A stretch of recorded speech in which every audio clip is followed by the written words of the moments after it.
날마다 솟는 샘물과 함께하는 오늘의 큐티 시간입니다. 1월 28일 토요일, 오늘의 말씀은 디도서 2장 11절로 3장 2절의 말씀입니다. 모든 사람에게 구원을 주시는 하나님의 은혜가 나타나 우리를 양육하시되 경건하지 않은 것과 이 세상 정욕을 다 버리고 신중함과 의로움과 경건함으로 이 세상에 살고 복스러운 소망과 우리의 크신 하나님 구주 예수 그리스도의 영광이 나타나심을 기다리게 하셨으니 그가 우리를 대신하여 자신을 주심은 모든 불법에서 우리를 속량하시고 우리를 깨끗하게 하사 선한 일을 열심히 하는 자기 백성이 되게 하려 하심이라. 너는 이것을 말하고 권면하며 모든 권위로 책망하여 누구에게서든지 업신여김을 받지 말라. 제3장. 너는 그들로 하여금 통치자들과 권세 잡은 자들에게 복종하며 순종하며 모든 선한 일 행하기를 준비하게 하며 아무도 비방하지 말며 다투지 말며 관용하며 범사의 온유함을 모든 사람에게 나타낼 것을 기억하게 하라. 새로운 아침입니다. 여호와 니시, 하나님은 승리케 해주시는 분이십니다. 오늘의 본문은 비록 7절밖에 되지 않지만 기독교의 기본 진리가 매우 많이 들어있는 말씀이기도 합니다. 본문을 두 부분으로 나누어서 살펴보려고 합니다. 먼저는 하나님의 구원의 은혜에 대해서 말씀드리겠습니다. 11절 말씀입니다. 모든 사람에게 구원을 주시는 하나님의 은혜가 나타나. 아멘. 하나님께서는 모든 사람들에게 구원의 은혜를 주셨다고 말씀하셨습니다. 로마서 3장 23절로 24절 말씀에는 이렇게 기록되어져 있습니다. 모든 사람이 죄를 범하였음에 하나님의 영광에 이르지 못하더니 그리스도 예수 안에 있는 구속으로 말미암아 하나님의 은혜로 값없이 의롭다 하심을 얻은 자 되었느니라. 아멘. 이러한 성경 구절을 통해서 볼 때 본래 인간의 모습과 현재의 모습을 우리는 알 수 있습니다. 본래 인간의 모습은 모두 죄인이었으므로 하나님의 영광의 자리에 참여할 수가 없었던 존재였습니다. 죄와 허물로 인해서 죽었던 자들이었다는 것입니다. 그런 인간들을 위해서 하나님의 독생 성자 예수 그리스도께서 우리의 죄 때문에 십자가에 못 박혀 돌아가심으로 우리가 죄 사함을 받고 구원을 얻게 되었다는 것입니다.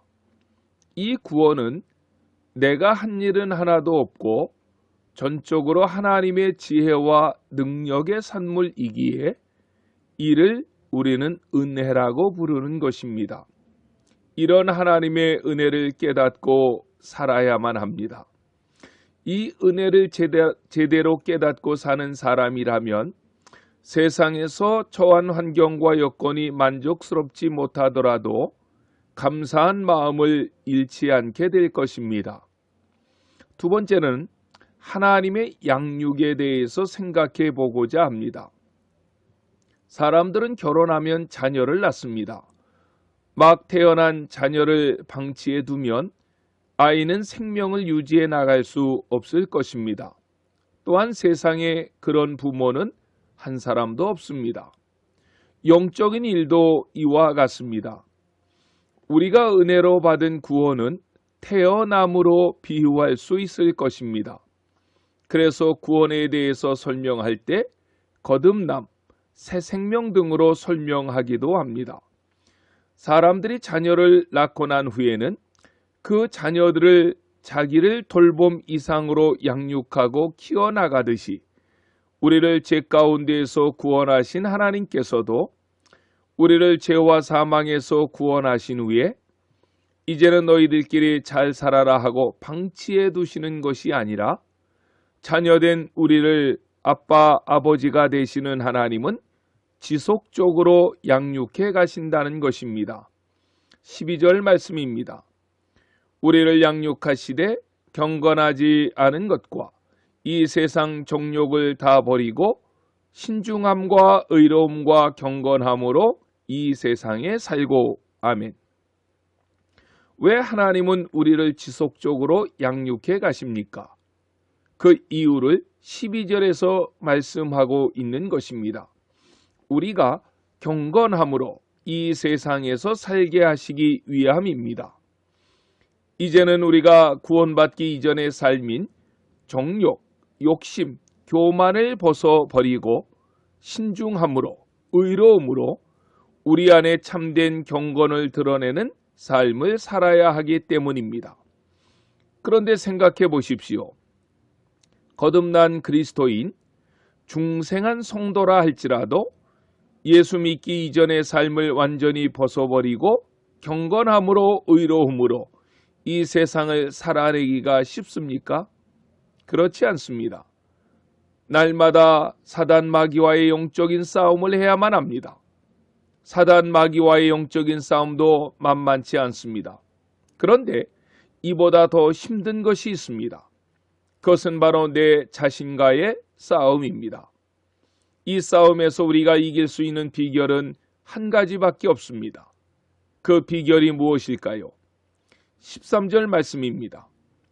복스러운 소망과 우리의 크신 하나님 구주 예수 그리스도의 영광이 나타나심을 기다리게 하셨으니. 아멘.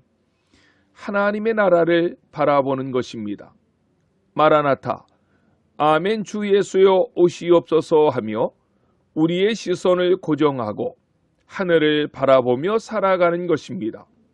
세상의 욕심을 버리고 소망과 영광의 나라를 기다리고 사모하는 것입니다. 이 나라가 값진 이유가 있습니다. 그것이 무엇입니까? 14절 말씀입니다. 그가 우리를 대신하여 자신을 주심은 모든 불법에서 우리를 속량하시고 우리를 깨끗하게 하사 선한 일을 열심히 하는 자기 백성이 되게 하려 하심이라. 아멘. 이 나라는 하나님의 아들이신 예수께서 그 물과 피를 다 흘리시고 사신 나라입니다. 우리의 죄값을 속량하심으로 우리가 얻게 된 영광의 나라입니다. 베드로전서에서 사도 베드로가 고백한 대로 썩지 않고 더럽지 않고 쇠하지 아니하는 나라입니다. 그 나라가 우리를 부릅니다. 그 나라가 우리의 것입니다. 이 나라를 그리스도의 구속사건으로 이미 얻은 우리는 이제 어떻게 살아야 합니까? 서로 만나면 이 나라를 자랑해야만 합니다. 이 나라의 영원한 왕이신 예수님만을 높여야 합니다. 15절 말씀입니다.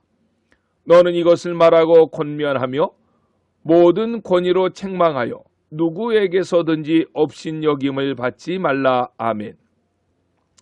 이어지는 디도서 3장 1절로 2절에서 하나님께서 지속적으로 말씀하고 있는 것처럼 이제는 서로 섬기고 비방하고 다투지 말고 관용하고 온유함으로 구원받은 하나님의 자녀로서 경건한 삶의 모습을 거룩한 백성다움을 지켜나가므로 우리를 통해서 주님의 구원의 향기가 혼탁한 세상을 진동해 나갈 수 있기를 예수님의 이름으로 간절히 축원합니다.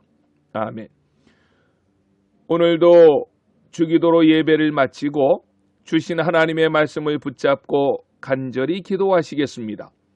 하늘에 계신 우리 아버지, 아버지의 이름을 거룩하게 하시며 아버지의 나라가 오게 하시며 아버지의 뜻이 하늘에서와 같이 땅에서도 이루어지게 하소서. 오늘 우리에게 일용할 양식을 주시고 우리가 우리에게 잘못한 사람을 용서하여 준 것 같이 우리 죄를 용서하여 주시고 우리를 시험에 빠지지 않게 하시고 악에서 구하소서. 나라와 권능과 영광이 영원히 아버지의 것입니다. 아멘.